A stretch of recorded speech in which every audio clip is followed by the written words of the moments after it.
السلام عليكم ورحمة الله وبركاته.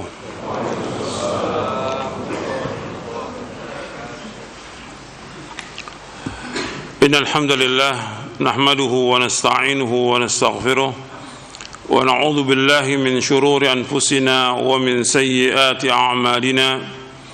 من يهده الله فلا مضل له ومن يضلل فلا هادي له. أشهد أن لا إله إلا الله وحده لا شريك له وأشهد أن محمدا عبده ورسوله. يا أيها الذين آمنوا اتقوا الله حق تقاته ولا تموتن إلا وأنتم مسلمون.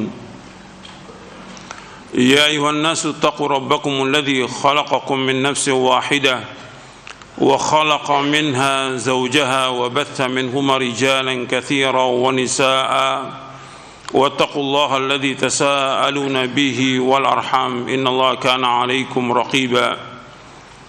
يا أيها الذين آمنوا اتقوا الله وقولوا قولا سديدا يصلح لكم أعمالكم ويغفر لكم ذنوبكم ومن يطع الله ورسوله فقد فاز فوزا عظيما. أما بعد فإن أصدق الحديث كتاب الله وخير الهدي هدي محمد صلى الله عليه وعلى آله وسلم وشر الأمور محدثاتها وكل محدثة بدعة وكل بدعة ضلالة وكل ضلالة في النار. أيها الإخوة أعزكم الله. Alhamdulillah, kita bersyukur kepada Allah Subhanahu wa taala atas segala nikmat yang Allah karuniakan kepada kita, nikmat Islam, nikmat iman, nikmat sehat, nikmat afiah, nikmat dijauhkan oleh Allah dari berbagai macam malapetaka. Dan kita bersyukur kepada Allah Subhanahu wa taala diberikan hidayah di atas Islam dan sunnah. Ikhwan fiddin, a'azakumullah. Pada kesempatan hari ini kita akan bahas tentang masalah dakwah. Dakwah ini merupakan masalah yang penting karena mengajak orang kepada Islam,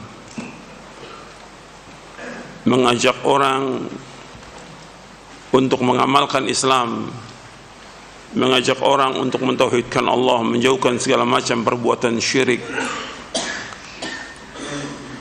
mengajak orang untuk melaksanakan sunnah, menjauhkan bid'ah, mengajak orang untuk taat kepada Allah dan Rasulnya dan menjauhkan perbuatan dosa dan maksiat.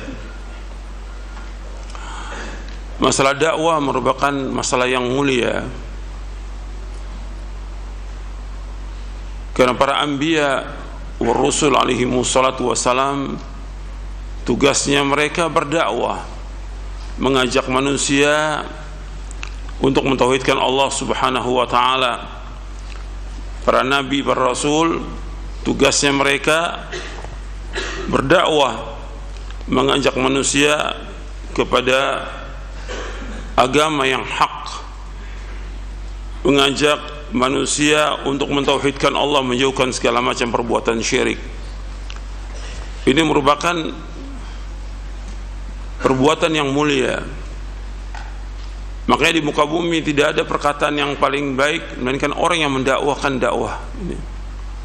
Allah berfirman dalam surah Fussilat, "Wa man ahsanu qawlan mimman da'a ila Allah wa 'amila salihan wa qala innani minal muslimin."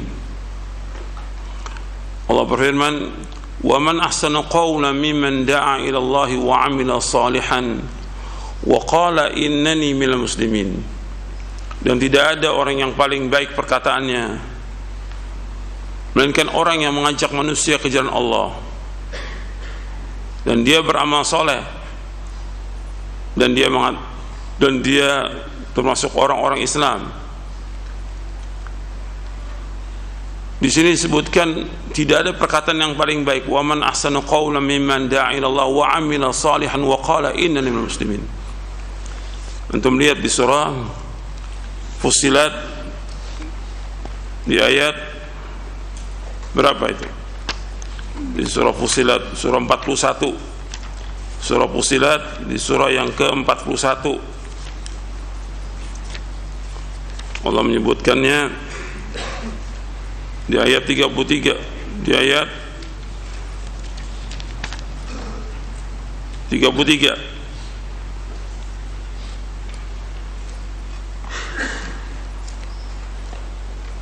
Jadi Allah menyebutkan wa man ahsanu qawlan mimman da'a ila Allah wa 'amila salihan wa qala innani minal muslimin. Jadi orang yang berdakwah itu merupakan orang yang paling baik perkataannya di muka bumi ini, sesuai dengan nas Al-Quran, dan dia melakukan amal-amal saleh. Kemudian juga orang yang berdakwah itu ganjarannya sangat besar.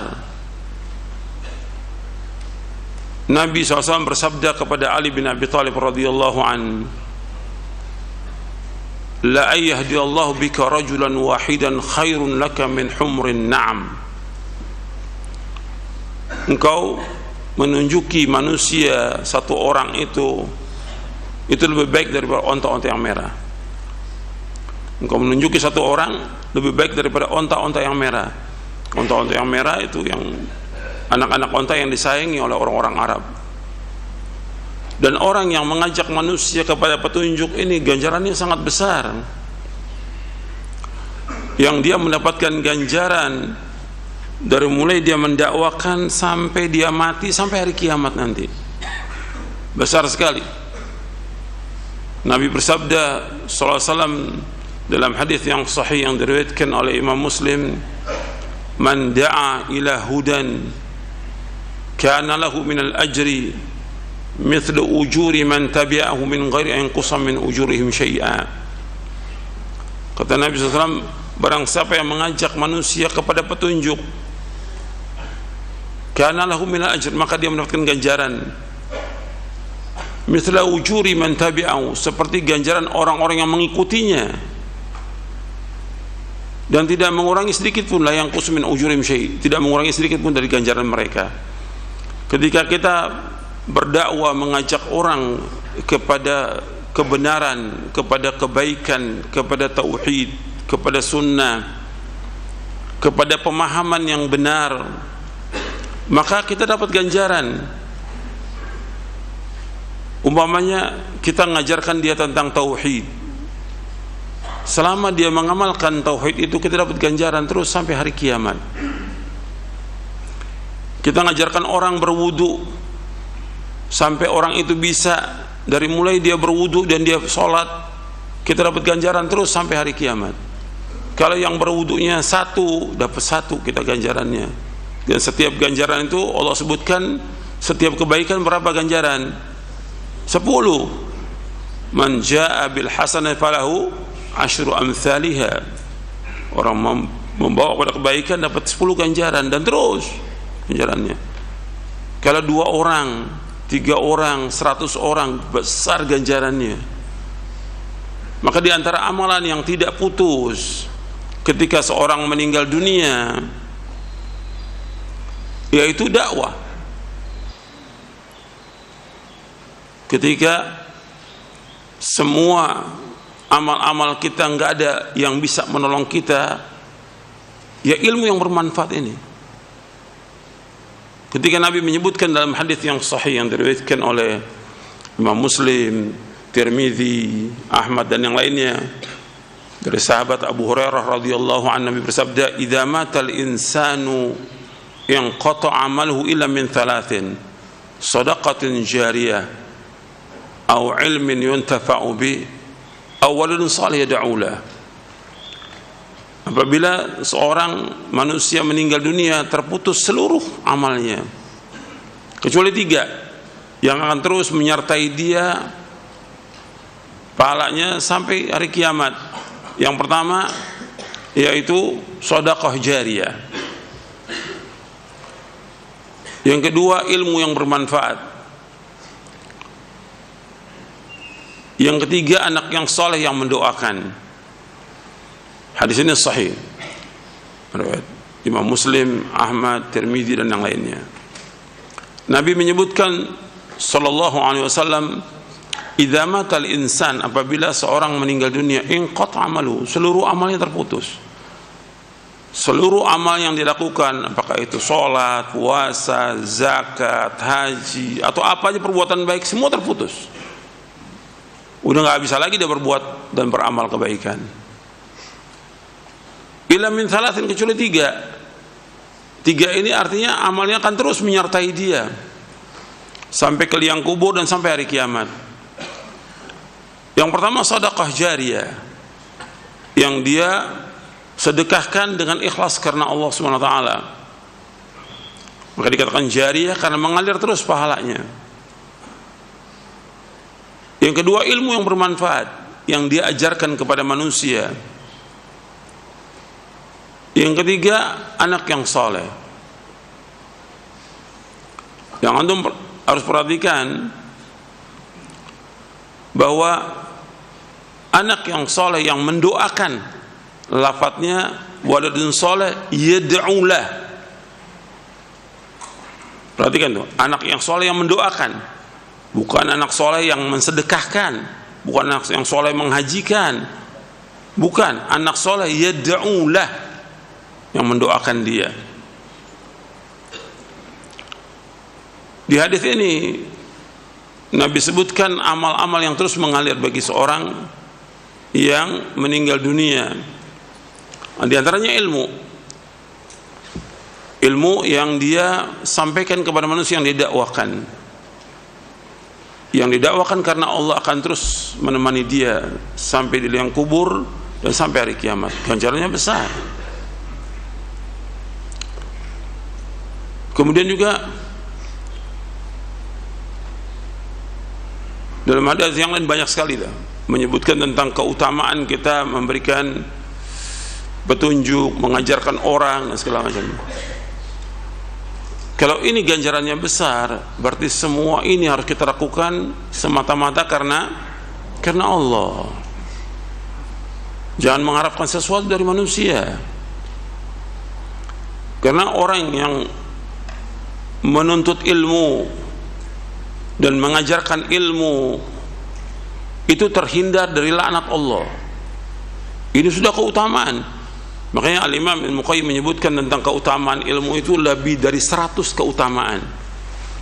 Al-Imam Ibnu Qayyim Al-Jauziyah rahimahullah rahmatan wasi'ah dalam kitabnya Miftah Daris Sa'adah menyebutkan tentang keutamaan ilmu itu, yaitu maksudnya ilmu syar'i. Ilmu syar'i lebih dari 100 keutamaan. Lebih dari 100 keutamaan. Ini besar ganjarannya. Keutamaannya besar, ganjarannya juga besar. Makanya seorang muslim dia berusaha bagaimana dia terus menuntut ilmu syar'i. Dan orang yang menuntut ilmu syar'i dan mengajarkan ilmu terhindar dari laknat Allah. Karena Nabi menyebutkan dalam hadis yang sahih yang diriwayatkan oleh Imam Tirmidzi dan yang lainnya, inna dunya mal'unatun mal'unun ma fiha illa dzikrullah wa ma wala wa alimun wa muta'allim. Kata Nabi SAW bahwa dunia ini dilaknat oleh Allah kecuali orang yang berzikir kepada Allah,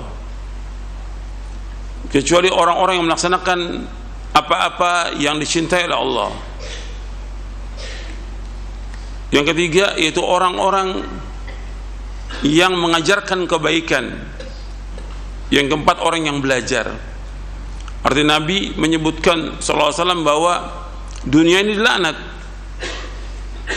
Inna dunya mal'unatun mal'un ma fiha illa dzikrullah wa ma wala wa alimun wa muta'allim. Dunia ini dilaknat oleh Allah Taala. Kecuali empat yang dilaknat, yaitu orang yang berzikir, selalu berzikir kepada Allah, yang sesuai dengan sunnah. Yang kedua, orang melaksanakan apa yang dicintai oleh Allah. Yang ketiga, yaitu orang yang mengajarkan kebaikan. Yang keempat, yaitu orang yang belajar. Artinya orang belajar yang dia belajar untuk mencari keselamatan, belajar dengan ikhlas karena Allah. Kemudian juga dalam hadis yang lain Nabi menyebutkan bahwa orang yang mengajarkan ilmu syar'i itu akan dimohonkan ampun oleh semua yang ada di alam semesta ini, sampai ikan-ikan di lautan. Orang yang mengajarkan ilmu syar'i itu yastaghfiru lahu kullu syai'in hatta al-hitanu fil bahr, dimintakan ampun oleh semua yang ada di muka bumi, sampai ikan di lautan pun memohonkan ampun untuk orang yang mengajarkan kebaikan. Berarti besar ganjarannya. Kalau ini demikian besar ganjarannya, maka kewajiban dia dalam dia mendakwahkan semuanya harus apa? Ikhlas karena Allah. Jangan mengharapkan sesuatu dari manusia. Saya sudah sampaikan di majelis ini tentang bagaimana para anbiya war rusul alaihi wassalatu wassalam, mereka berdakwah semuanya karena Allah, dan mereka enggak minta upah. Dan ayat-ayatnya sudah saya bacakan, banyak sekali ayat dalam Al-Quran yang menjelaskan tentang para nabi dan para rasul alaihi wassalatu wassalam. Mereka itu berdakwah semuanya karena Allah. Allah SWT ketika menyebutkan tentang para anbiya wa rasul alaihi wassalatu wassalam, disuruh Nabi Muhammad SAW untuk mengikuti jejak mereka di dalam surah Al-An'am di ayat 90. Ulaika alladzina hadallah fabihudahu muqtadi qul la as'alukum alaihi ajra in huwa illa dzikra lil alamin. Mereka adalah orang-orang yang mendapatkan petunjuk dari Allah, maka dengan petunjuk mereka itulah kalian mencontoh. Artinya disuruh Nabi Muhammad mencontoh petunjuknya para anbiya war rusul alaihi wassalatu wassalam. Di antaranya apa? Qul la as'alukum alaihi ajra in huwa illa dzikral alamin. Katakanlah, aku tidak minta upah kepada kalian dari dakwahku, sesungguhnya ini merupakan peringatan bagi sekalian alam. Surah Al-An'am ayat 90. Begitu juga Allah berfirman dalam surah Hud di ayat 29, wa ya qaumi la as'alukum alaihi malan in ajriya illa 'ala Allah. Nabi Nuh berkata kepada kaumnya, wahai kaumku, aku enggak minta kepada kalian harta, sesungguhnya upahku atas Allah. Dan banyak lagi yang lain. Nanti antum lihat lagi dalam surah Asy-Syu'ara, berulang-ulang Allah sebutkan dalam surah Asy-Syu'ara di ayat 109, 127, 145, 164, 180, Nabi Nuh, Nabi Hud, Nabi Saleh, Nabi Lut, Nabi Syuaib alaihi wassalatu wassalam, mereka semua mengatakan, wa ma as'alukum alaihi min ajr in ajriya illa ala rabbil alamin. Aku enggak minta upah dari kalian, sesungguhnya upahku ditanggung oleh Allah Rabbul Alamin. Ayat-ayat ini banyak, saya akan nanti bacakan hadis-hadisnya, bahwa ini semua nabi, semua rasul alaihi wasallam mengatakan kepada umatnya, wa ma as'alukum alaihi min ajr in ajriya illa ala rabbil alamin. Aku enggak minta upah dari dakwahku ini, ganjaranku, upahku itu ditanggung oleh Allah Rabbul Alamin. Makanya para anbiya wa rasul alaihi wasallam mereka juga berusaha, mereka punya usaha, mereka ada yang dagang, ada yang pandai besi, ada yang tukang kayu, dan yang lainnya. Dan mereka makan dari jerih payah sendiri, tidak makan dari upah dalam berdakwah, tidak. Nabi Daud alaihi salatu wassalam sebagai raja, sebagai khalifah, sebagai nabi, kata Nabi Muhammad SAW, kana ya'kulu min amali yadi. Beliau makan dari usaha tangannya sendiri. Ini mulia. Ini ayat-ayat Al-Quran disebutkan oleh Allah. Apa cuma sekedar sebutan aja atau kita ngambil pelajaran dari situ? Pasti ada pelajarannya, pasti ada fikihnya. Agar para umat yang mengikuti jejak para nabi, agar mengikuti jejak mereka, Kan Allah menyebutkan di surah Al-An'am ayat 90, ulaika alladziina hadallahu fabihudahum muqtadi. Mereka lah orang yang dapat petunjuk dari Allah, maka kalian mengikuti petunjuknya mereka. Ini Al-Quran. Kalau sudah datang Quran, kewajiban kita sami'na wa ata'na, jangan dibantah. Saya bahas ini karena ada orang yang membantah, seorang doktor yang bantah. Yang saya bawa dalil Al-Quran gitu. Mestinya seorang muslim ketika mendengarkan dalil, bagaimana yang ada ucapannya sami'na wa ata'na.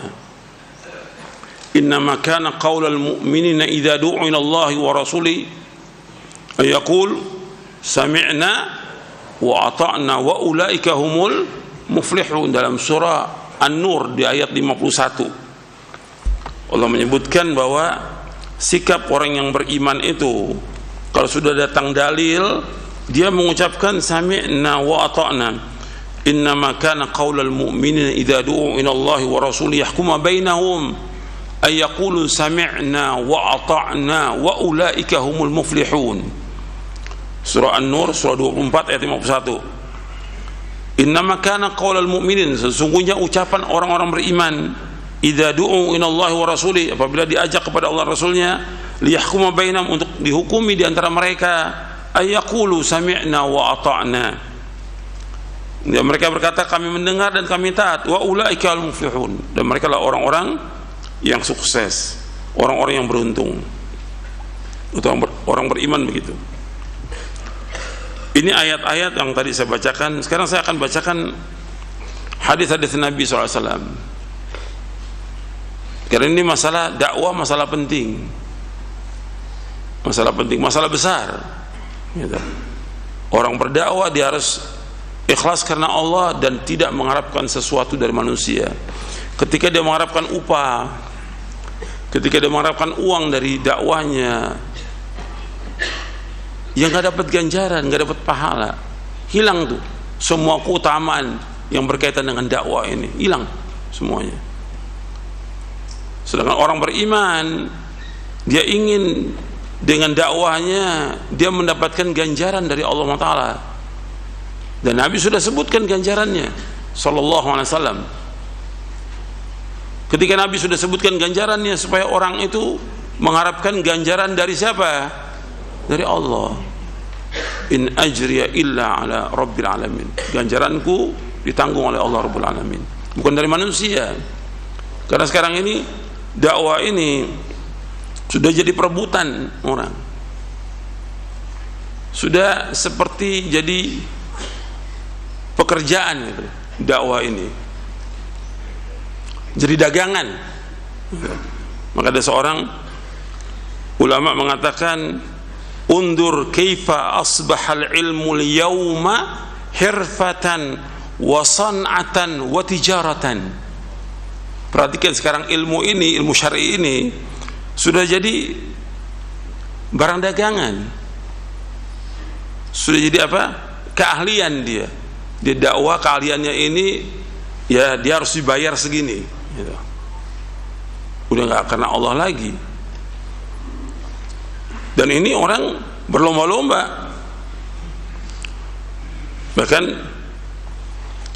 seorang masyayikh mengatakan, walaqad asbahal aqlu bid-dini fi waqtina fadilatun fiha yatanafasul mutanafisun. Sekarang ini orang cari makan dengan agama ini di waktu kita sekarang ini sepertinya satu keutamaan yang orang kejar-kejaran. Semua masuk di medan dakwah ini untuk cari apa? Cari uang. Maka kalau kita tanya, kenapa sekarang ini banyak ruwaibidho, banyak orang-orang yang tidak paham agama, yang tidak ngerti agama, orang bodoh masuk untuk dakwah. Karena apa? Karena di situ ada apanya? Ada uangnya. Orang berusaha bagaimana mencari uang dengan dakwah ini, dan kemudian berbangga-banggalah satu ustadz dengan ustadz yang lain. Ya, itu orang cuma punya motor, saya alhamdulillah punya mobil. Terus terganti lagi mobil lagi. Jadi udah jadi kebanggaan, berlomba-lomba mencari uang dengan dakwah. Ini nggak pernah dilakukan oleh salafus saleh. Nggak pernah. Semua mereka lakukan karena Allah.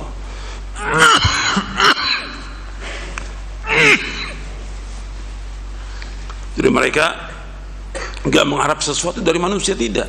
Sebagian para anbiya wa rusul. Kemudian sekarang kalau orang itu mencari uang dengan dakwah, apakah ada ancamannya? Ada. Saya akan bacakan. Ini saya ambil dari kitab Mawsu'atul Manahi Asy-Syar'iyyah fi Sahih Sunnah An-Nabawiyah. Mawsu'atul Manahi Asy-Syar'iyyah fi Sahih Sunnah An-Nabawiyah. Atau dalam bahasa Indonesia sekarang sudah diterjemahkan ensiklopedia larangan. Jadi ensiklopedia tentang larangan-larangan syar'i di dalam sunnah Nabi yang sahih, yang ditulis oleh Syekh Abi Usama Salim bin Id al-Hilali di dalam Kitabul Ilmi di bab yang ke-43, Babun Nahyi an Takassub bil Quran, bab larangan mengambil upah dari Al-Quran.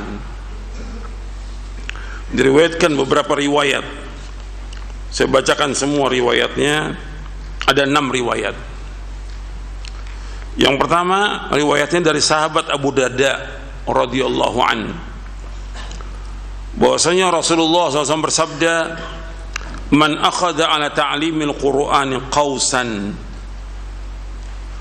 qalladahu Allahu qausan min narin yaumal qiyamah.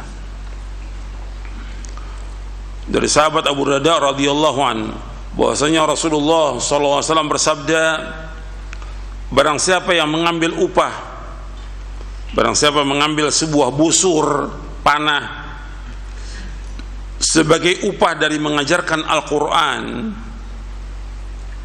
maka niscaya Allah akan mengalungkan busur panah dari api neraka pada hari kiamat. Hadis ini hasan li ghairihi.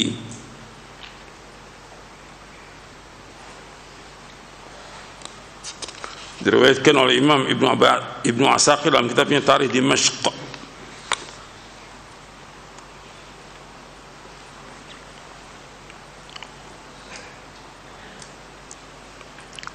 Kemudian yang kedua dari hadis Ubadah bin Samit. Dari hadis Ubadah bin Samit radhiyallahu an, ia berkata, aku mengajarkan Al-Quran dan menulis, aku mengajarkan Quran dan menulis kepada ahlu suffah. Lalu salah seorang dari mereka menghadiahkan sebuah busur kepadaku. Kata Ubadah bin Samit radhiyallahu an, kata beliau, busur ini bukanlah harta, bukanlah uang, dan ini aku dapat gunakan untuk berperang di jalan Allah. Aku akan mendatangi Rasulullah SAW dan menanyakannya kepada beliau. Lalu aku pun menemui beliau dan berkata, wahai Rasulullah Sallallahu Alaihi Wasallam, seorang laki-laki yang aku ajarkan menulis dan membaca Al-Quran telah menghadiahkan sebuah busur kepadaku. Busur itu bukanlah harta berharga, dan aku akan gunakan untuk berperang di jalan Allah. Maka Rasulullah SAW bersabda, in kunta tuhibbu an tutawwaqa tawqan min narin faqbalha. Jika engkau suka dikalungkan dengan kalung dari api neraka, maka terimalah. Hadis ini sahih, diriwayatkan oleh Imam Abu Dawud, Ibnu Majah, Ahmad, Al-Hakim, dan Baihaqi. Al-Hakim berkata hadis ini sahihul isnad. Anda perhatikan di sini di hadis yang kedua ini, hadis Ubadah bin Samit radhiyallahu an. Ayat-ayat yang tadi saya bacakan bahwa para anbiya mengatakan kepada umatnya, "Qul ma as'alukum alaihi min ajr in ajriya ila rabbil alamin." Atau Rasulullah mengatakan, "Qul la as'alukum alaihi ajra in huwa illa dzikral amin." Aku enggak minta upah dari kalian, sesungguhnya upahku, dan ini merupakan peringatan. Kemudian juga dalam surah Al-Furqan ayat 57 Allah berfirman, "Qul ma as'alukum alaihi min ajr illa man syaa'a yattakhidha ila rabbi sabila." Aku enggak minta upah dari dakwahku ini kepada kalian, hanya saja aku ingin orang mengambil jalan menuju kepada Allah dengan dakwah ini.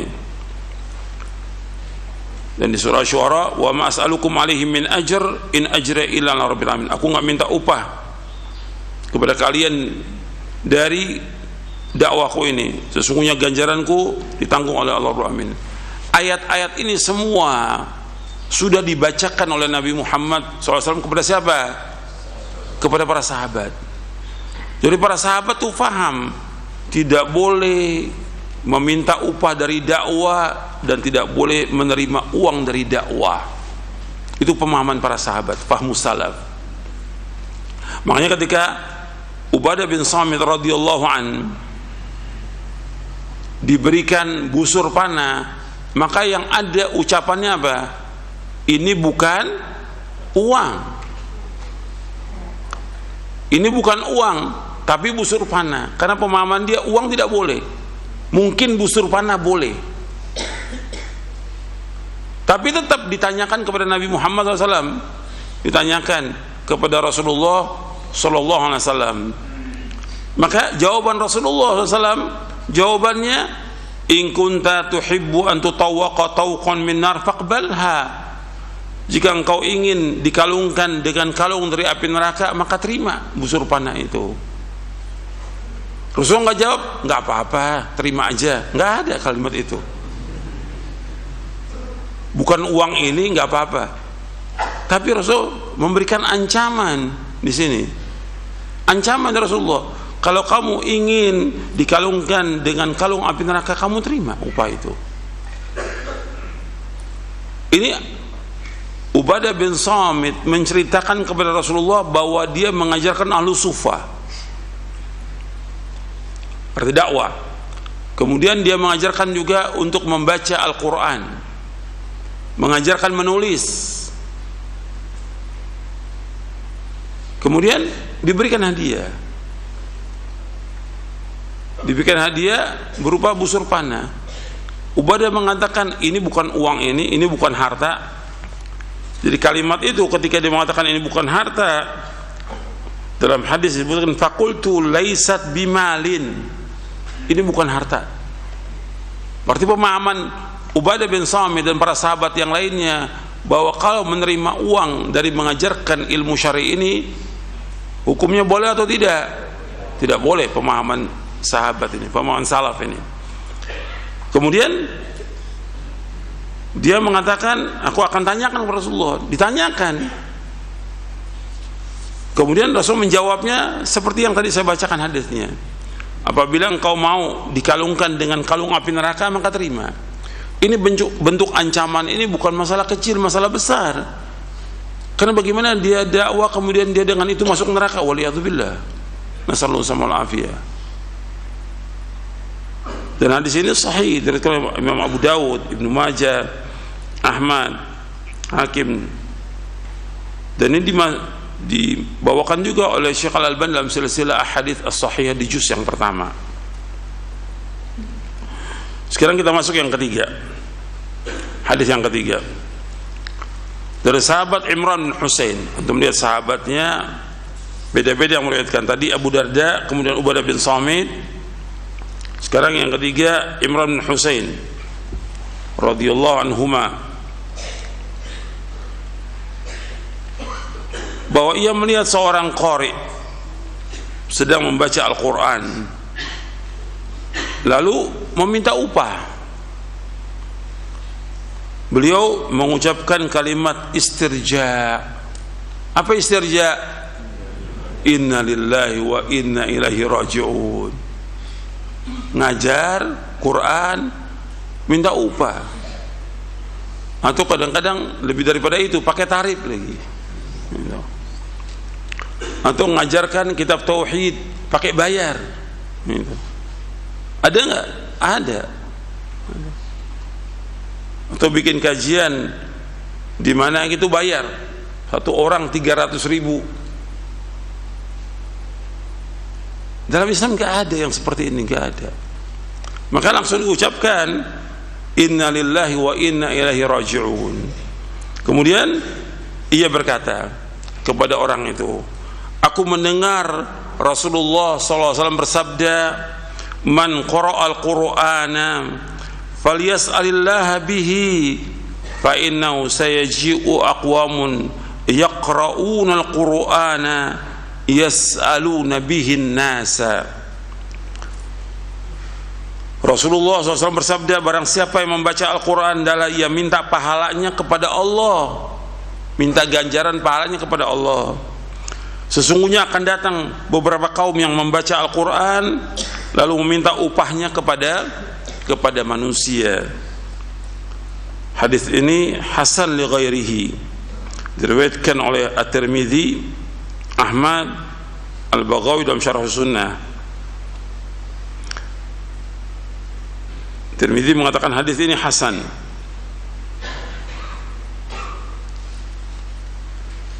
Ini hadis yang ketiga. Sekarang kita masuk hadis yang keempat.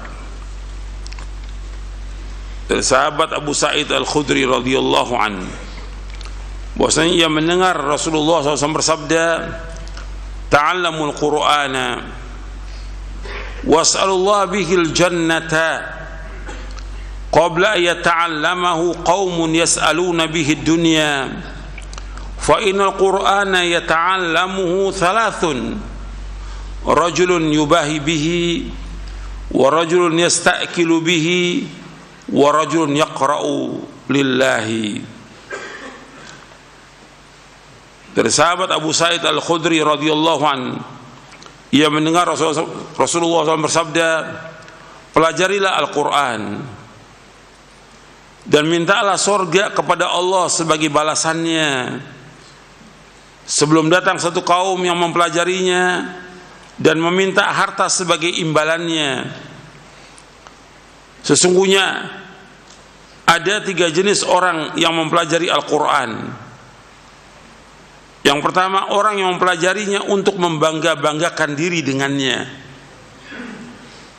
Yang kedua, orang yang mempelajarinya untuk mencari makan. Dan yang ketiga, orang yang mempelajarinya karena Allah semata. Hadis ini hasan, diriwayatkan oleh Imam Ahmad, Al-Baghawi dan Al-Hakim.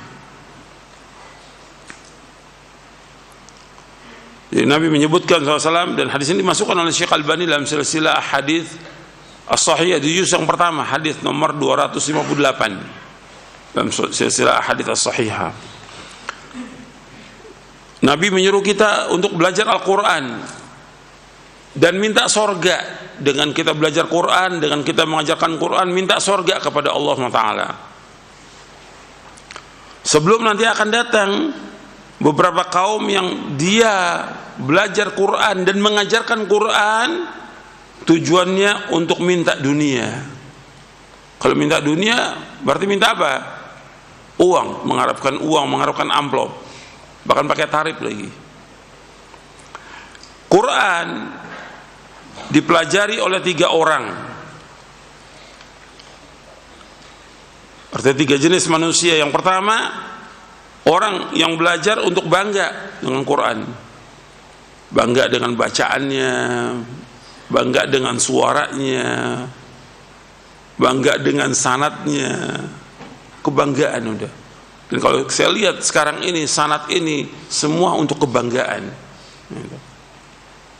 Dan kalau mau dicek lagi siapa yang periksa sanad itu. Kalau dalam hadis kan ada rawi-rawinya, siapa yang periksa orang itu thiqah atau tidak.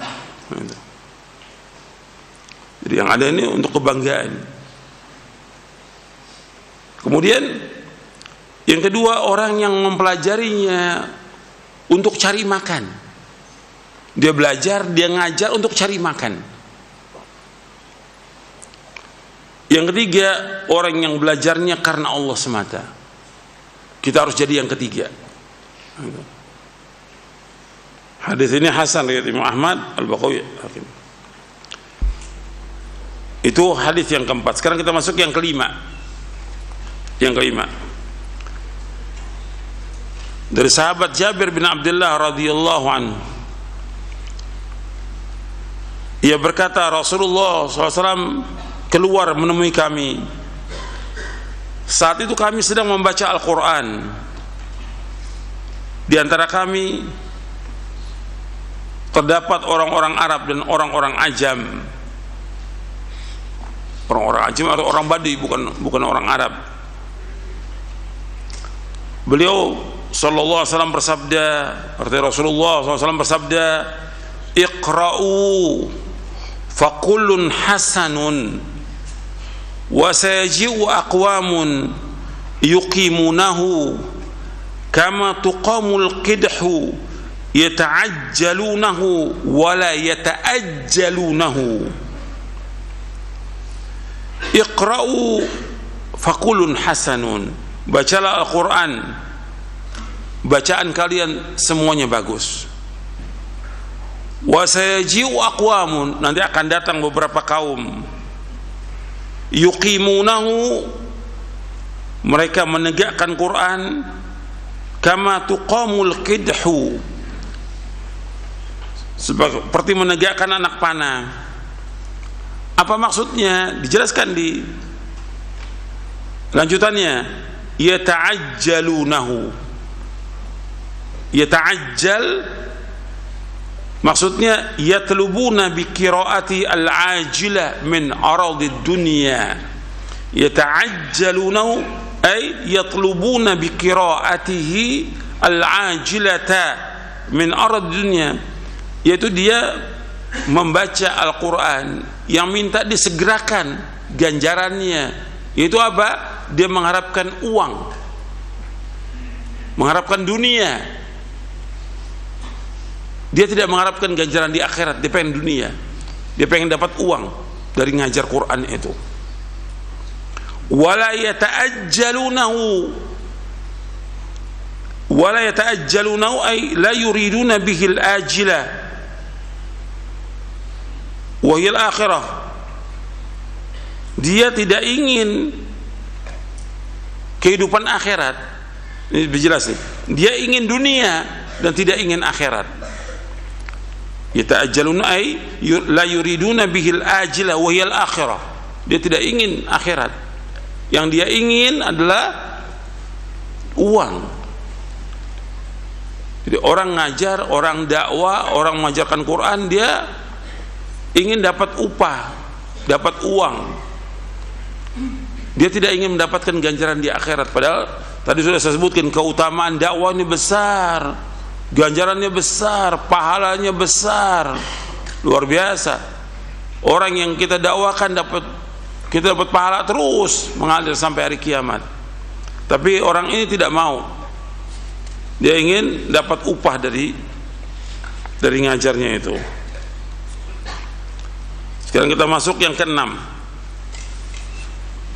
Hadis yang keenam dari Abdurrahman bin Shibl Al-Ansari radhiyallahu an, bahwasanya Muawiyah berkata kepadanya, jika engkau datang ke kemahku maka sampaikanlah hadis yang telah engkau dengar dari Rasulullah sallallahu alaihi wasallam. Kemudian ia berkata, Abdurrahman bin Shibl Al-Ansari radhiyallahu an, aku mendengar Rasulullah sallallahu alaihi wasallam bersabda, Iqra'ul Qur'an wa la ta'kulu bihi wa la tastakthiru bihi wala tajfu anhu wala taghlu fihi.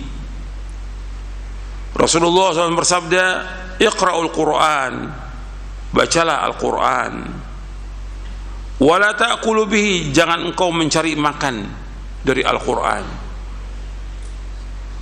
Wala tastakthiru bihi, dan janganlah engkau memperbanyak harta dengan mengajarkan Al-Quran. Wala tajfu anhu, dan jangan engkau mengabaikan Quran. Arti janganlah engkau enggan untuk membacanya, jangan engkau mengabaikannya. Wala taghlu fihi, dan jangan engkau berlebihan dengan Al-Quran. Ini hadis, 6 hadis dari para sahabat radhiyallahu anhum ajma'in yang mereka dengar langsung dari Rasulullah sallallahu alaihi wasallam menjelaskan tentang apa? Tentang haramnya mengambil upah dari mengajarkan Al-Quran, dari berdakwah. Ini masalah ini ada perbedaan pendapat di antara ulama tentang masalah ini. Dari hadis-hadis ini, karena yang membolehkan juga mereka pakai dalil juga, dan dalilnya sahih. Itu hadis yang diriwayatkan oleh Imam Bukhari dari sahabat Abdullah bin Abbas radhiyallahu anhuma, inna ahaqqa ma akhadtum alaihi ajran kitabullah, sesungguhnya perkara yang paling berhak kalian ambil upahnya adalah kitabullah. Hadis ini sahih, riwayat Bukhari dari sahabat Ibnu Abbas.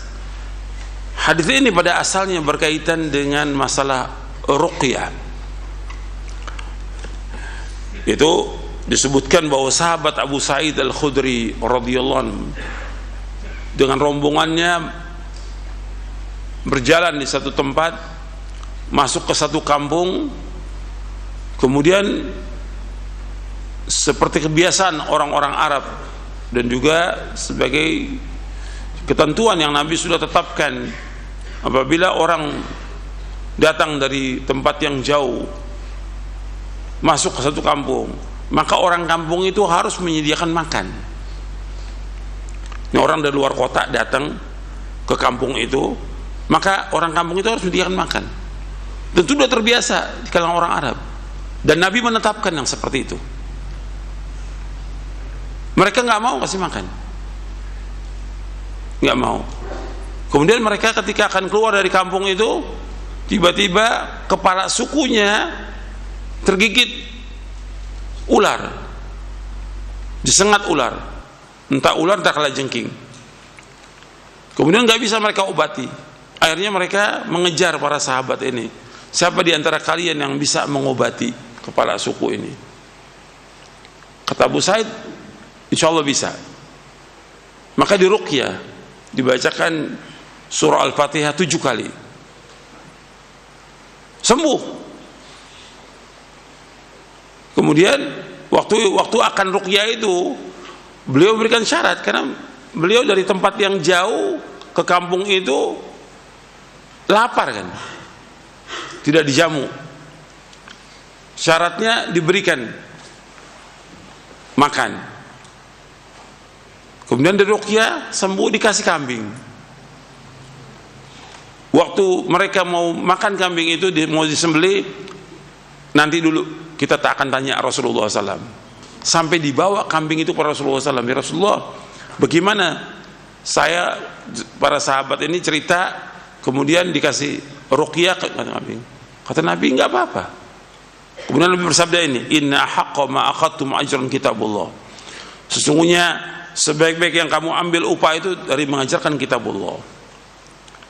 Hadis ini sebagian ulama menyebutkan bahwa ini berkaitan dengan ruqyah dan kondisinya tertentu, bukan seperti sekarang orang cari duit dari ruqyah, bukan. Artinya kondisi dia seperti itu, maka boleh untuk mengambil upah. Adapun jumhur ulama mengambil boleh dengan dasar hadis ini. Jadi kalau kita lihat di sini ada 3 pendapat. Pendapat yang pertama, haram mengambil upah dari mengajarkan Quran dan juga berdakwah. Ini pendapatnya Imam Abu Hanifah. Pendapatnya Imam Abu Ishaq Ar-Rahawi dan juga yang lainnya yang berpendapat seperti ini. Bukan satu, banyak. Dan untuk yang sekarang ulama muasir ya Syekh Albani, pendapatnya tidak boleh.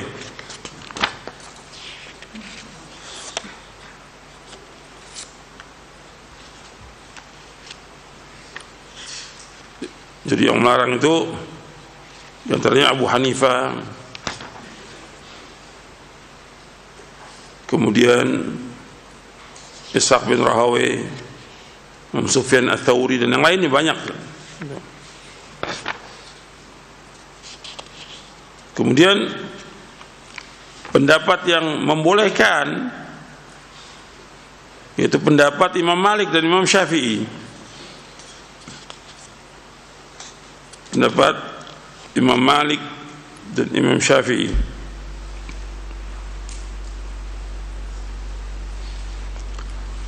Kemudian pendapat Imam Ahmad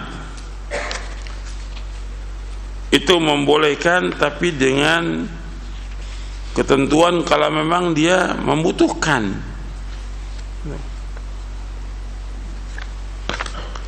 Artinya dalam kondisi darurat dia itu membolehkan karena dia darurat.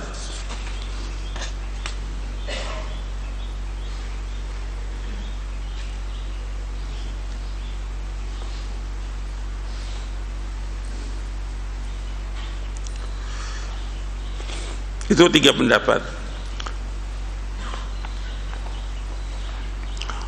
Tapi kalau kita mau wara', kita bertakwa kepada Allah, sebaiknya kita nggak ambil. Sekarang dalil-dalil itu jelas. Ancamannya apa tadi? Ancamannya apa? Neraka, bukan masalah kecil. Kemudian contoh para nabi dan para rasul alaihi wassalatu wassalam, mereka tidak mengambil upah dari dakwahnya. Maka yang terbaik bagi dia, ya dia tidak mengambil. Kita mengikut jejaknya para nabi dan juga para sahabat, mereka cari usaha sendiri, dagang, kerja, atau menjadi kuli seperti para ulama juga yang menjadi kuli. Dakwah tetap. Jadi mereka itu seperti itu karena darurat. Kalau ada yang mengambil karena darurat, ada juga yang membantah ini membawakan riwayat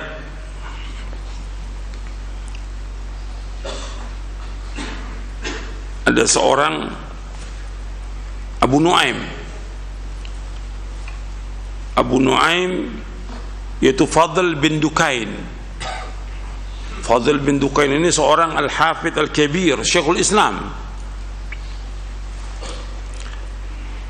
Di dalam kitab Syiar A'lamin Nubala di juz yang ke-10 di halaman 152, kata Fadl bin Dukain, mereka mencela aku karena aku mengajarkan ilmu berdakwah ini, aku mengambil upah dari dakwah itu. Mereka mencela aku, arti orang-orang ini, karena murid-muridnya, sahabat-sahabatnya dari zaman Nabi, sahabat tabi'in itu nggak mau ngambil upah dari dakwah. Kau ini Fadl bin Dukain seorang imam, Al-Hafidh Al-Kabir, Syekhul Islam, kau mengambil upah. Kata Fadl bin Dukain rahimahullah, mereka mencela aku karena mengambil upah dari dakwahku. Artinya celaan ini ada ketika mengambil upah, sedangkan mereka tidak tahu di rumahku ini ada 13 orang. Kalau dia dengan istrinya, anaknya 13 gitu. Wa ma fi baiti raghifun, dan di rumahku nggak punya sepotong roti. Berarti di sini dia terima upah itu karena apa? Karena apa? Terpaksa, darurat.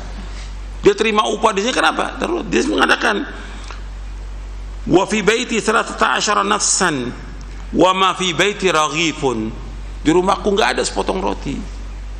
Berarti dia butuh, darurat. Makanya dikatakan oleh Imam Dzahabi memberikan komentar dalam Syiar A'lamun Nubala di juz yang ke-10 halaman 152. Kata beliau begini, thabata anhu, maksudnya Fadl bin Duqain, annahu kana ya'khudhu al-hadithi syai'an qalilan li faqrihi, gitu. Maka ada riwayat yang sahih dari Fadl bin Duqain rahimahullah bahwa dia mengambil upah dari dia mengajarkan hadis sedikit, syai'an qalilan, sedikit sekali. Karena apa? Li faqrihi, karena dia fakir betul, nggak punya apa-apa. Berarti kondisi dia apa di sini? Darurat. Sedangkan kaidah ad-darurah tubihul mahdzurat. Darurat membolehkan yang dilarang. Kalau upah itu nggak boleh, ini darurat, berarti membolehkan. Ad-darurah tubihul mahdzurat. Jadi darurat itu membolehkan yang dilarang. Ini dibawakan oleh orang yang membantah tapi nggak disebutkan kondisinya.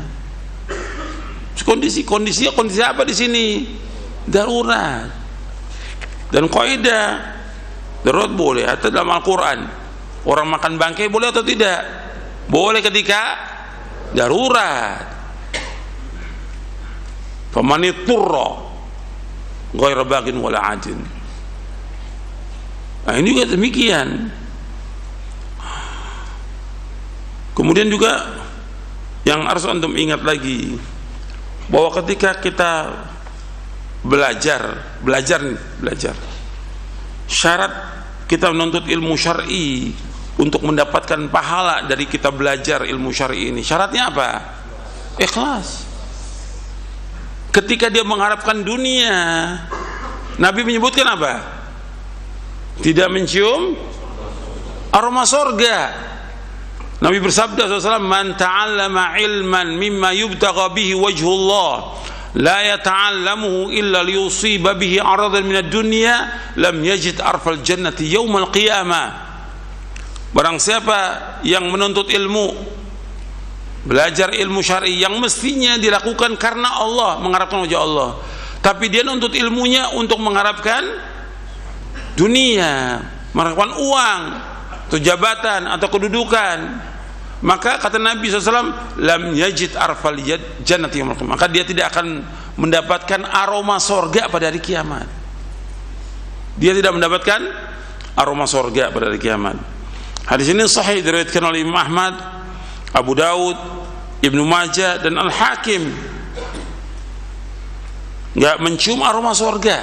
Ini ketika dia menuntut ilmu syar'i. Kalau dia sudah menuntut ilmu syar'i, dia belajar, apakah dia belajarnya di pondok, di Libya, di Madinah, di Yaman, di Al-Azhar atau yang lainnya, dia belajar. Pulang kewajiban dia apa? Dakwah. Wajib dia berdakwah. Ketika dia berdakwah, syaratnya dakwah untuk dapat ganjaran apa? Ikhlas. Ketika nuntut ilmu dia wajib ikhlas, ketika dia berdakwah juga wajib ikhlas. Jelas nggak sampai sini nih? Jelas. Ini dalil nih yang saya bawakan, dalil, bukan dongeng, ini dalil ini. Harus ikhlas. Semua lakukan karena Allah SWT. Apa kalau dia nggak terima upah itu, kemudian dia nggak makan? Tetap dia akan makan, kecuali kondisi yang sangat terpaksa, gitu. Makanya kalau kita lihat para sahabat, dia punya usaha sendiri, dagang. Para anbiya juga demikian, alaihi wassalatu wassalam. Para sahabat radhiyallahu anhum juga demikian, mereka punya usaha. Para imam juga demikian, para imam. Dan mereka nggak mau mengambil upah. Dan kalau antum lihat kitab-kitab yang menjelaskan tentang apa, biografi para ulama, mereka tuh menyebutkan tentang tidak boleh mengambil upah dari mengajar. Biografinya para imam, seperti Imam Al-Qudwah Abu Hazim, itu Salamah bin Dinar, Kata beliau, la takunu aliman hatta yakuna fika thalathu khisalin. Engkau tidak akan menjadi orang alim sampai ada padamu 3 perkara. Yang pertama, la tabghi ala man fawqaka. Yang kedua, wala tahkir man dunaka. Yang ketiga, wala ta'khudh ala ilmika dunya. Kata Abu Hazim al-Imam al-Qudwah rahimahullah, Salamah bin Dinar rahimahullah, tidaklah seorang menjadi orang alim sampai terkumpul padanya 3 perkara. Yang pertama yaitu janganlah engkau melewati orang yang di atasmu, jangan melampaui batas, jangan merasa angkuh sombong dengan orang yang di atasmu. Arti guru, ustadz itu arti orang yang di atas kita. Jangan merasa kita sombong, adab kita kepada guru itu jaga tuh. Gitu. Jangan merasa jadi orang alim, jangan. Meskipun antum udah banyak baca ratusan kitab, antum punya guru, antum hormati guru antum.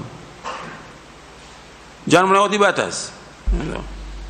Yang kedua, wala tahkir man dunak. Jangan engkau melecehkan, meremehkan orang yang di bawahmu. Yang ketiga, ini yang jadi syahid di sini. Wala taqut ala ilmika dunia. Jangan engkau mengambil upah dari engkau mengajarkan ilmu. Jangan engkau mengambil upah dari mengajarkan ilmu. Ini dibawakan oleh Imam Az-Zahabi dalam kitabnya Siyar A'lamin Nubala di juz yang ke-6 di halaman 98.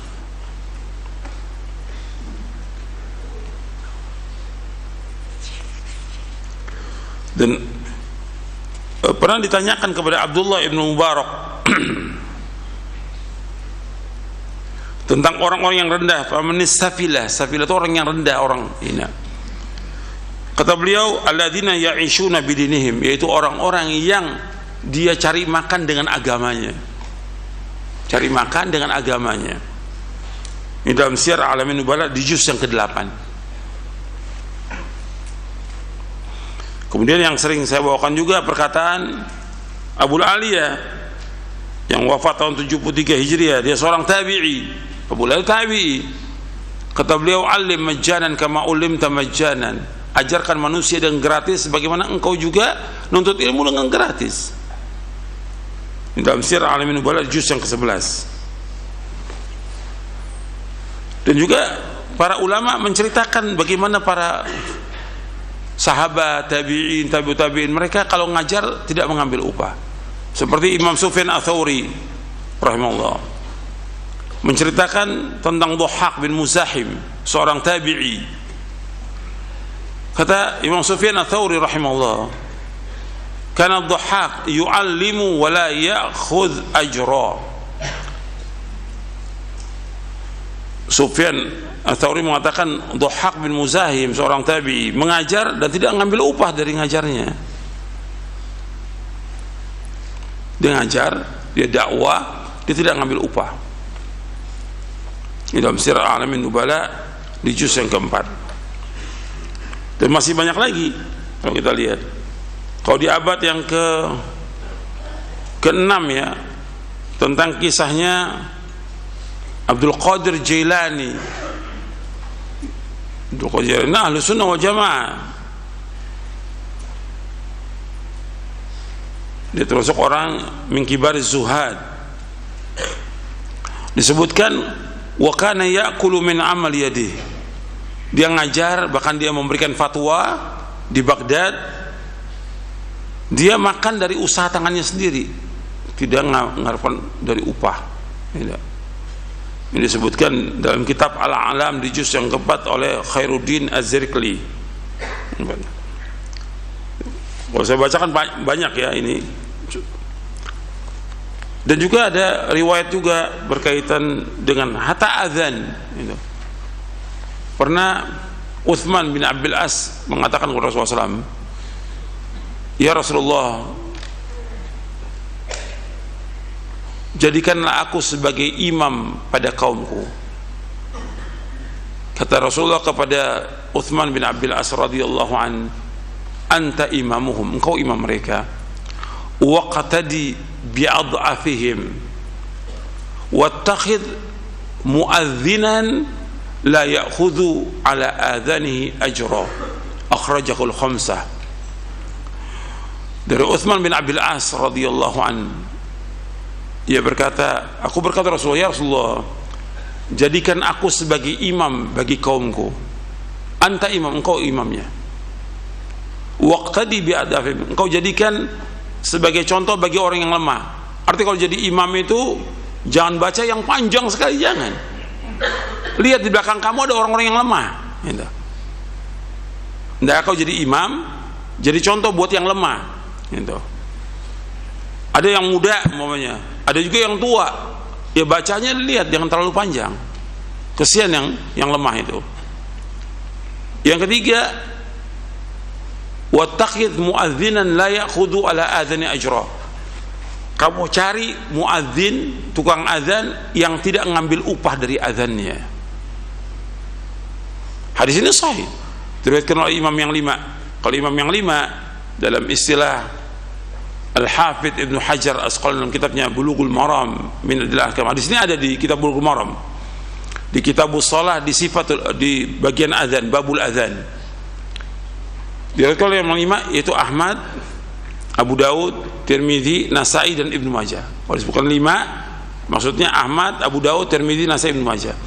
Kalau disebutkan akhrajahul arba 4 maksudnya Abu Daud, Tirmidzi, Nasai, Ibnu Majah. Kalau disebutkan 7 akhrajahu sab'a, yang dimaksud adalah Ahmad, Bukhari, Muslim, Abu Daud, Tirmidzi, Nasai dan Ibnu Majah. Kalau ini akhrajahul khamsah 5. Itu istilah dalam kitab Bulughul Maram min Adillatil Ahkam, dan juga dalam kitab Nailul Awtar.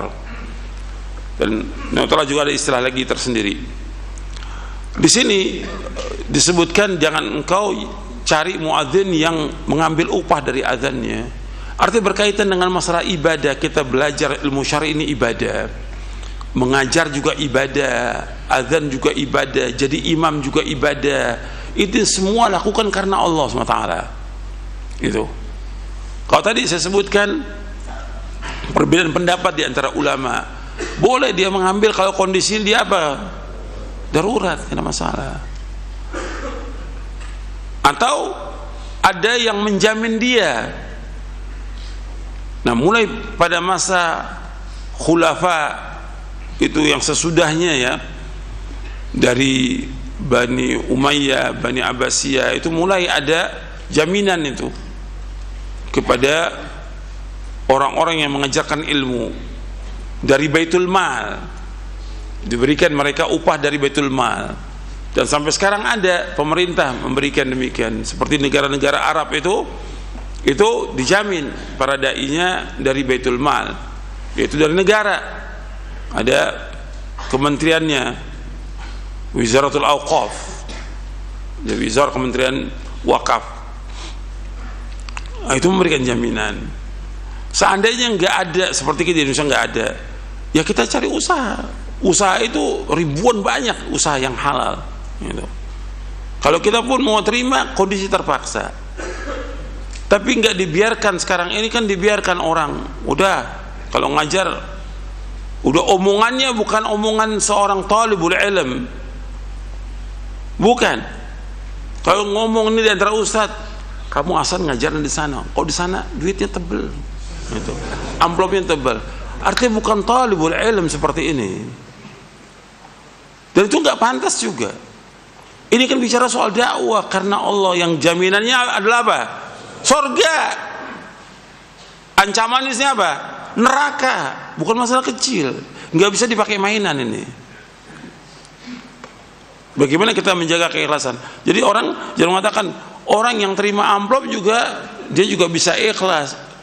Terima amplop itu sendiri sudah tidak ikhlas, kan gitu. Pembelaan diri mereka, kan kita juga terima amplop juga ikhlas. Nah sekarang dikasih amplop, minggu depan nggak dikasih amplop, mau ngajar lagi apa enggak? Nggak bakal ngajar lagi. Udah pasti dia nggak mau itu. Jadi udah bicaranya sekarang kita tidak terima amplop dulu, tidak terima uang dari dakwah itu. Kita berusaha bagaimana menjaga keikhlasan. Bukan berarti kalau dia nggak terima amplop belum tentu ikhlas. Betul, tapi tetap dia berusaha bagaimana supaya ikhlas. Kan tetap semua harus berusaha supaya dia menjaga keikhlasan, tidak dia bangga, tidak dia ria, tidak dia pamer dan segala macam. Ini dakwah karena Allah. Kalau seandainya para dai semuanya berdakwah karena Allah, menyebar dakwah ini kemana-mana, gitu. Dan banyak orang-orang awam pun yang mengikuti dakwah ini. Jadi kan enggak, orang-orang miskin enggak datangi oleh si dai. Kenapa? Enggak ada duitnya. Yang datangi yang mana? Yang kaya, gitu. Dan kalau dipanggil sama orang kaya, udah sami'na wa ata'na, karena tahu duitnya tebel. Kalau orang miskin yang ngundang nggak bakal datang. Alasannya ada aja, alasannya semuanya. Oh, ini nyata di lapangan. Saya bicara di dunia nyata, bukan dunia maya ini. Gitu. Ini dunia nyata ini saya bicara. Gitu. Kalau giran yang susah nggak bakal datang dia. Maka yang terbaik bagaimana? Ya dia wara', takwa kepada Allah. Contoh kita pertama para nabi, para rasul alaihi wasallam. Yang kedua contoh kita siapa? Para sahabat orang majma'in. Yang ketiga para tabi'in. Mereka itu nggak mau mengambil upah dari dakwahnya. Ya harus usaha, gitu. Kecuali kalau memang ada jaminan tadi saya sebutkan dari Baitul Mal, atau seperti sekarang pondok ada yayasan. Ada yayasan. Yayasan itu dia yang mencari dana dan dia memberikan, nggak ada masalah, gitu. Gitu. Tapi kalau dia merasa cukup, udah cukup, udah nggak usah terima. Karena dia udah cukup, udah punya rumah, udah punya mobil, dan juga ada penghasilan dari usaha yang lain, cukup sudah, nggak usah terima itu. Ya Allah. Lakukan dakwah itu karena Allah, karena kita akan dapat ganjaran. Dosa kita banyak, amal soleh kita sedikit. Nah dakwah ini yang paling penting, gitu. Nah, kalau ini semuanya ikhlas, maka barokah dakwah ini. Maka kalau antum lihat barokahnya dakwah dengan keikhlasan itu, maka kita lihat dakwahnya para ulama salaf itu, kenapa barokah? Karena keikhlasan mereka. Keikhlasan mereka berkembang dakwah ini. Tapi ketika dia dakwahnya bukan karena Allah, karena mengharapkan sesuatu, sebentar bubar itu dakwah itu. Sebentar bubar. Dan juga anda perhatikan lagi di antara hikmahnya, banyak hikmahnya dan banyak faedahnya. Dengan dia berdakwah karena Allah Ta'ala, dia akan belajar berlatih diri untuk ikhlas karena Allah. Yang kedua, dia nggak akan membedakan manusia, nggak akan membedakan manusia kan.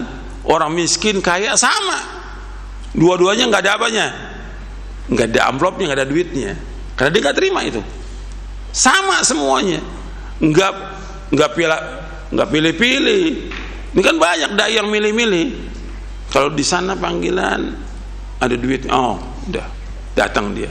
Kalau sini kecil amplopnya. Bahkan ada khutbah Jumat, ada yang tidak ada khutbah Jumat. Sampai orang awam yang naik khotib. Kenapa? Si dai yang udah janji mau datang nggak datang. Kenapa? Dia bilang apa? Kenapa enggak? Amplopnya kecil. Astagfirullahaladzim. Kau tahu Ustaz? Ya temennya cerita. Dia cerita sama temennya. Gitu. Ini udah kadang-kadang di antara mereka udah nggak tahu lagi ini bahwa ini aib, bicara sepertinya aib, gitu. Tapi biasa di antara mereka ngomong seperti itu. Mesti nggak boleh. Nggak ada ulama salaf ngomong duit dalam dakwah, nggak ada. Sekarang yang cari uang, hitungannya sudah uang, gitu. Maka sampai ada pengajian yang bayar, sampai ngaji ini bayar, kok ngaji bayar, gitu. Mesti ngaji karena Allah dan sampaikan dakwah karena Allah. Soal rezeki pasti dikasih sama Allah. Tetap dia ada usaha, ada usaha. Kemudian lagi di antara faedahnya lagi, kita juga nggak menyusahkan orang. Kan kalau kita dakwah ada amplopnya, susah kan panitia. Masih ada panitia tuh. Kalau ada panitia masih ada apa lagi? Ada apa? Donasi. Ya, ini muskilah ini. Ini yang bikin jelek nama salaf ini, donasi-donasi ini. Ngerusak donasi ini, ngerusak. Saya sudah sampaikan lebih dari 4 kali tentang bahayanya donasi. Yang maling banyak, penipu banyak, ustadz yang maling ada, gitu. Ini saya bicara nyata di dunia nyata, bukan dunia maya, gitu. tutup tuh semuanya donasi. Ini gara-gara ini bersaing ya Ustaz. Oh sana aja panitianya, duitnya gede panitianya. Dan ada panitia yang nyari duit dari itu. Nah, ada panitia, ini panitia ngomong bukan saya, panitia cerita. Ini Ustaz kita ngumpulkan uang ini untuk ustadznya segini, berapa juta, disebutin jutanya sama dia. Terus udah buat kita makan. Terus buat kita juga panitia juga dapat Ustaz. Mana ada dakwah panitia dapat duit. Ini udah ngerusak dakwah salaf, ini ngerusak dakwah salaf. Di beberapa tempat maka ada kan panitia-panitia karena donasi. Ini orang para pengangguran nih, para pengangguran. Nggak ada kerjaan, ahsan ini dari dakwah dapat duit. Ini nggak benar, ngerusak.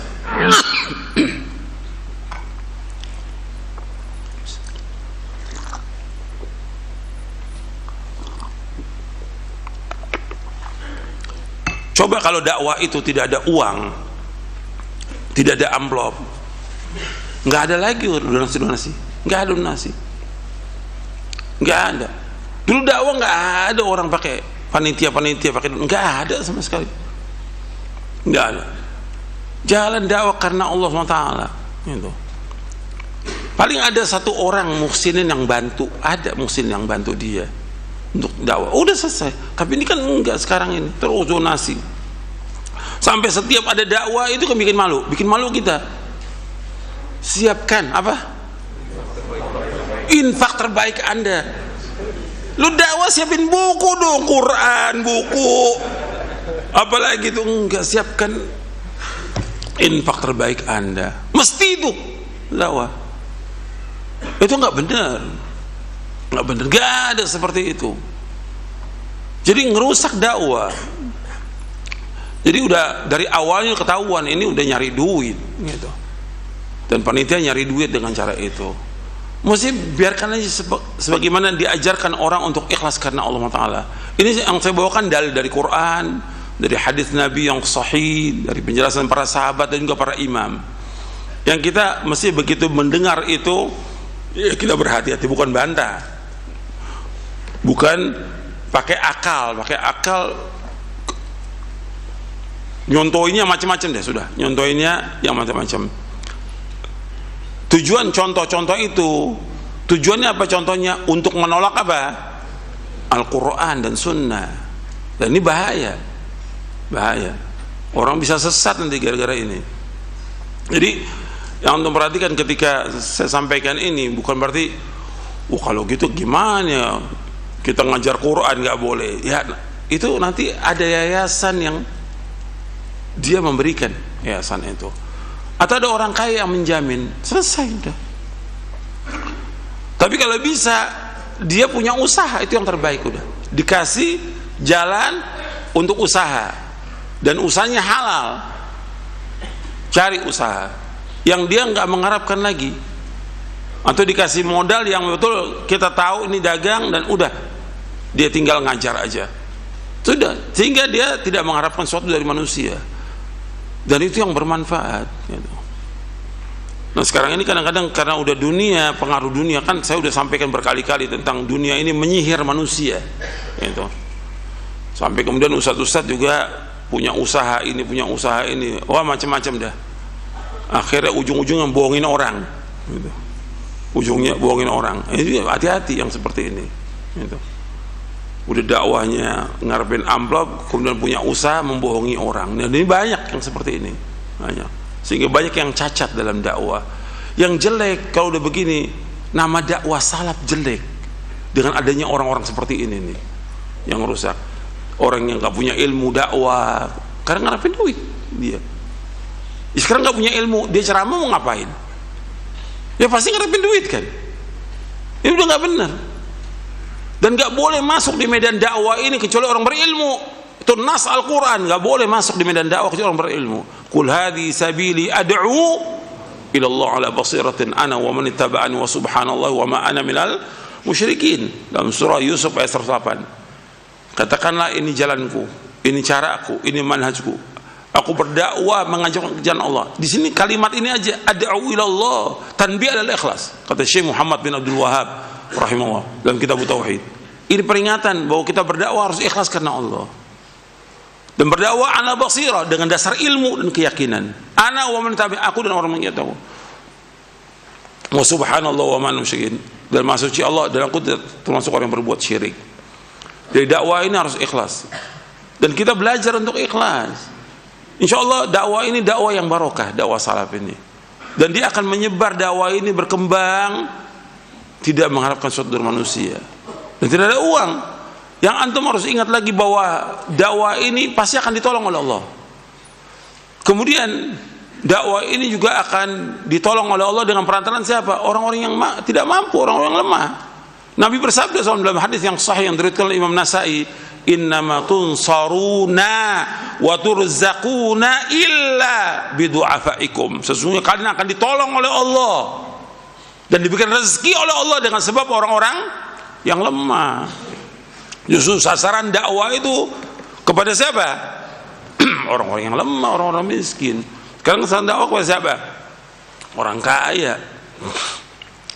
Jadi ini banyak dakwah yang nggak beres ini, yang perlu diperbaiki gitu. Ketika saya sampaikan begini, bukan berarti dia jelas ada pendapat ulama yang haram ya, pendapat Imam Abu Hanifah, ada pendapat Imam Syafi'i yang membolehkan, ada pendapat yang lain. Tapi kalau kita wara, bertakwa kepada Allah, kita hati-hati lebih bagus. Kalau kita ambil pendapat Imam Ahmad, boleh kita terima. Kenapa? Darurat. Itu kita pegang pendapat Imam Ahmad. Itu lebih selamat sudah. Karena riwayat yang tadi disebutkan Fadl bin Dukain, Al-Imamul Kabir, beliau terpaksa gitu.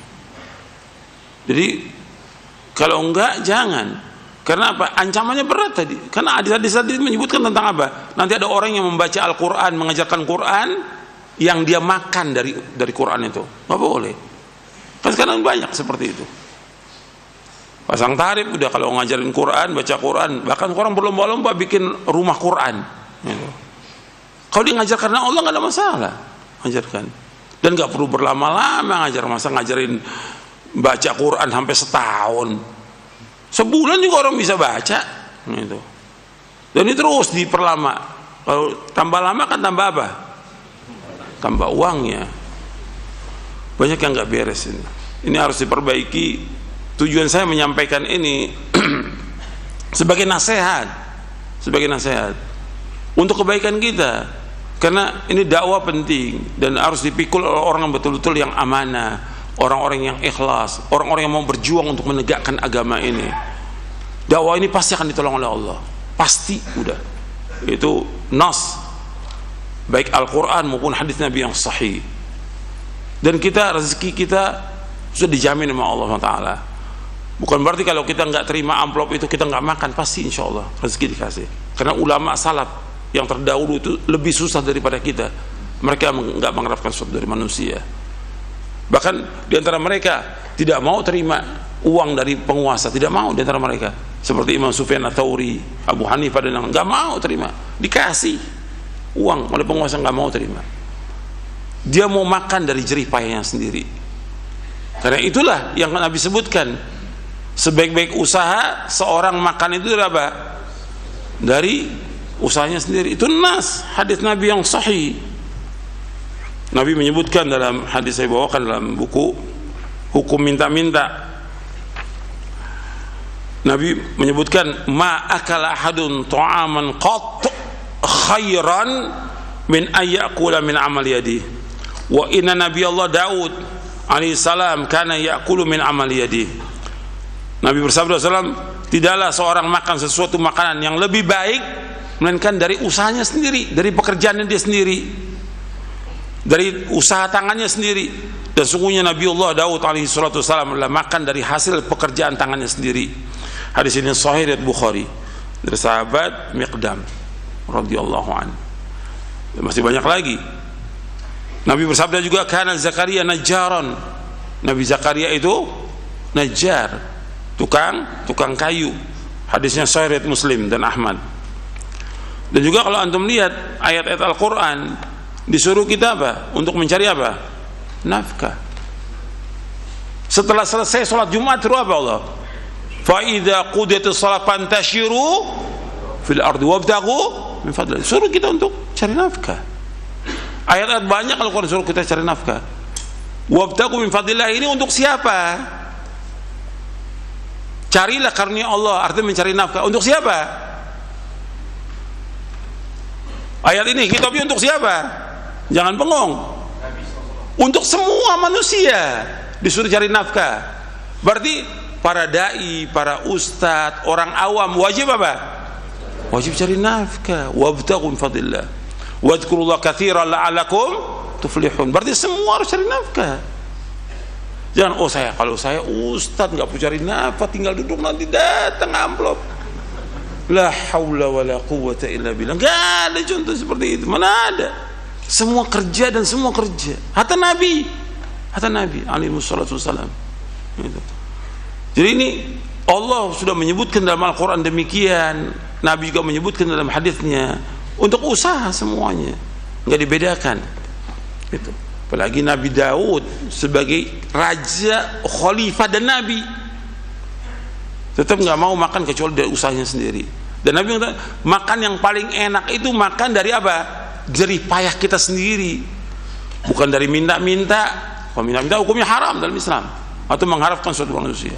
Orang beriman yang dikatakan dia tauhidnya benar itu nggak mengharapkan sesuatu dari manusia. Itu biasakan hati kita tidak mengharapkan sesuatu dari manusia. Jangan mengharap. Kita gantungkan hati kita kepada Allah, tawakal kepada Allah. Rezeki pasti dikasih sama Allah. Dan kalau kita bertakwa pasti dikasih jalan. Wa may yattaqillaha yaj'al makhraja wa yarzuqhu min haitsu la yahtasib.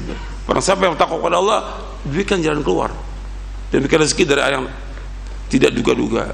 Itu yang harus kita usaha. Jadi ini yang perlu saya sampaikan sebagai nasihat, mudah-mudahan bermanfaat. Kurang lebihnya saya mohon maaf. Dan ini sebagai nasihat, tujuan saya untuk memberikan nasihat. Bukan dakwah ini bukan apa sih? Bukan pekerjaan dakwah ini, bukan. Bukan apa keahlian, bukan. Dan juga bukan tijarah, bukan dagangan. Tapi dia harus berusaha bagaimana dia berdakwah karena Allah. Kalau dulu para ulama salaf dia mengeluarkan harta untuk apa? Untuk mendapatkan apa? Ilmu. Sekarang dia menafkahkan ilmu untuk mendapatkan apa? Harta. Dulu ulama salaf menafkahkan hartanya untuk berjuang supaya dapat ilmu syar'i. Ada yang jual rumahnya, ada yang jual binatangnya, tunggangannya. Untuk apa? Untuk belajar mendapatkan ilmu syar'i. Sekarang orang memberikan ilmu syar'i kepada orang untuk mendapatkan apa? Harta. Allah musta'an. Terbalik udah dunia ini. Kita wajib mengikuti jejak siapa? Ulama salaf. Katanya Al-Quran wa sunnah ala fahmi salaf. Antum lihat fahmi salaf. Bagaimana fahmu salaf dalam masalah dakwah ini? InsyaAllah kita akan diberikan keberkahan oleh Allah Ta'ala. Saya pikir sampai di sini cukup. Mudah-mudahan bermanfaat. Kurang lebihnya saya mohon maaf. Wassalamualaikum warahmatullahi wabarakatuh. Subhanakallahumma bihamdik asyhadu an la ilaha illa anta astaghfiruka wa atubu ilaik. Assalamualaikum warahmatullahi wabarakatuh.